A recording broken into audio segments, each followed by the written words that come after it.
சொல்லும் பொழுது சொல் பணிசெய்யாயிரத்துள் இப்பத்தும் அப்படின்னு அனுகிரகிக்கிறார். சொல் பணி செய்யறதுனா சொல்லு, அது பணி செய்யறதுனா யாருக்கு வேலை செய்யறதுதான்? அடியார்களுக்கு கைங்கரியம் பண்றதுதான் பெருமாளுடைய கிருபையினால. அதனால அப்படிப்பட்ட சொல் பணி செய்யாயிரத்துள் இப்பத்தும் தானே தன்னை அவன் பாட வைக்கிறான், நான் பாடுறேங்கிறாராம். அதனால என் வாக்கு முதலான மகா உபகாரம் எப்ப எல்லாத்தையும் எனக்கு உபகாரம் பண்ணின அவனை நான் மறப்பேனோ அப்படிங்கிறாரு. அப்ப என்ன தெரிகிறதுன்னா, ஆச்சாரியால் நமக்கு மந்திரோபதேசம் பண்றச்சே தானே மந்திரோபதேசம் பண்றேன் அப்படின்னு பண்ண மாட்டாளாம். நமக்கு உள்ள இருந்து பெருமாள் செய்விக்கிறார் அப்படின்னு பெருமாள் நாக்கில் வந்துடுவார், ஆச்சாரியனுடைய வாக்கில் வந்துடுவார், ஆச்சாரியனுடைய ஹிருதயத்தில் பெருமாள் உட்கார்ந்துருவாராம். அதுக்கப்புறம் தான் உபதேசம் பண்ணுவாளாம். தாம் பண்றேன்னு பண்ணாம பெருமாள் செய்விக்கிறார் அப்படின்னு நினைச்சுன்னு ஆச்சாரியர் பண்ணுவாராம். அதனாலதான் அப்படிப்பட்டவனை நான் மறப்பேனோங்கிறார். நம்பியை தென்குறுங்குடி நின்ற அச்சம்பொன்னே திகழும் திருமூர்த்தியை உம்பர் வானவர் ஆதியஞ்சோதியை எம்பிரானை என் சொல்லி மறப்பனோ, எம்பிரானை என் சொல்லி மறப்பனோ. நம்பிய தென்குறுங்குடியில் இருக்கக்கூடிய அந்த நம்பியை நான் மறப்பேனா? எனக்கு பண்ண உபகாரத்துக்கு நம்பியை சௌசீல்யம் இல்லை என்று மறப்பேனோ, நம்பியை வாத்சல்யம் இல்லை என்று மறப்பேனோ, நம்பியை சௌலபியம் இல்லை என்று மறப்பேனோ, நம்பியை தூரஸ்தன் என்று மறப்பேனோ அப்படின்னு ஆழ்வார் எடுக்கிறார். நான் என்னிடத்துல பற்று இல்லைன்னு நான் அவனை பெருமாளை மறப்பேனா? என்னிடத்துல பாசம் இல்லாதவன் நினைச்சுன்னு பெருமாளை மறப்பேனா? அவன் எங்கேயோ தூரத்துல இருக்கான்னு நினைச்சுன்னு மறப்பேனா? கூட்ட ஓடி வந்துடுறானே, அவனை எதை சொல்லி நான் மறப்பேன்? அப்படி மறக்க முடியாது அப்படின்னு ஆச்சாரியால் அப்படி பெருமாள்கிட்ட உருகக்கூடிய ஆச்சாரியாளா இருக்கணுமா?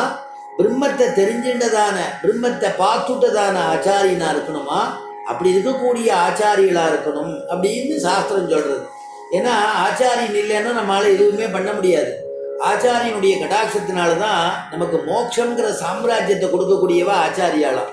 அதுதான் ஆச்சரியமா சுவாமி தேசிகன் ரகசிய திரிசாரத்தை சொல்லும் பொழுது, பாபிஷ்டகா க்ஷத்ரபந்துஷ்ச புண்டரீகச்ச புண்ணியகிருத் ஆச்சாரியவத்தயா முக்தௌ தஸ்மாத் ஆச்சாரியவான் பவேத்.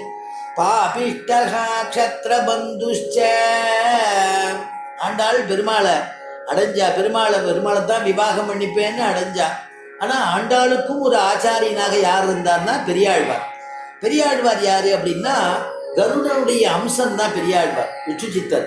அந்த விஷ்ணு சித்தர் போய் தான் பெருமாளை நான் கேட்டு, என் பொண்ணு உன்னையே நினைச்சிட்டு இருக்காப்பா, உனக்கு எப்போ பார்த்தாலும் உன்னை அனவரதம் நினைச்சிட்டு இருக்கா, அவளை நீ விவாகம் பண்ணிக்கோ அப்படின்னு பெருமாள் ஆச்சாரியனா அந்த பெரியாழ்வார் இருக்கார். ஆச்சாரியன் மூலமா தான் பெருமாள் கிடைச்சார்.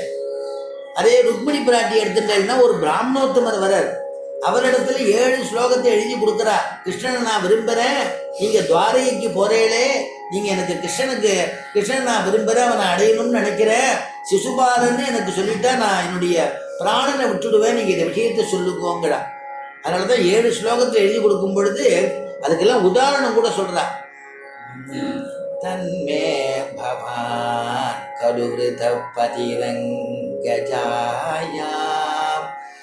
ஆத்மார்பிதச்ச பவதோத்ர விபோ விதேஹி மகாவீர பாகமபிமர்ஷது சைத்யாராத் கோமாயுவன் மிருகபதேகே பலிம் அம்புஜாக்ஷா.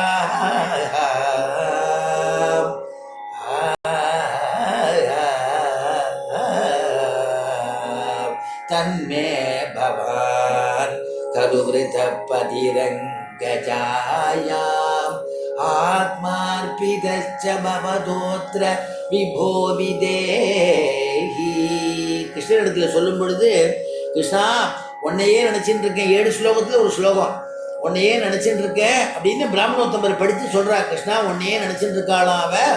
அதனால இது எப்பேற்பட்டதுன்னா, மாவீர பாகம் அபிமர்ஷது சைத்யாராத் கோமாயுவன் மிருகபதேக பலிம் அம்புஜாக்ஷா.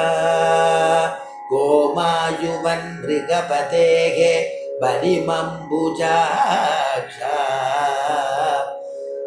எப்படி சிங்கத்துக்குன்னு இருக்கக்கூடிய ஒரு ஹவிச, சிங்கத்துக்குன்னு இருக்கக்கூடிய ஒரு முயலோ ஏதோ ஒன்று ஹவிச, அதை சிங்கம் சாப்பிடாம நரி மோப்பம் முடிச்சதுன்னா தீண்டி எடுத்துனா உனக்கு எவ்வளவு இழப்பமோ, அதாவது கிருஷ்ண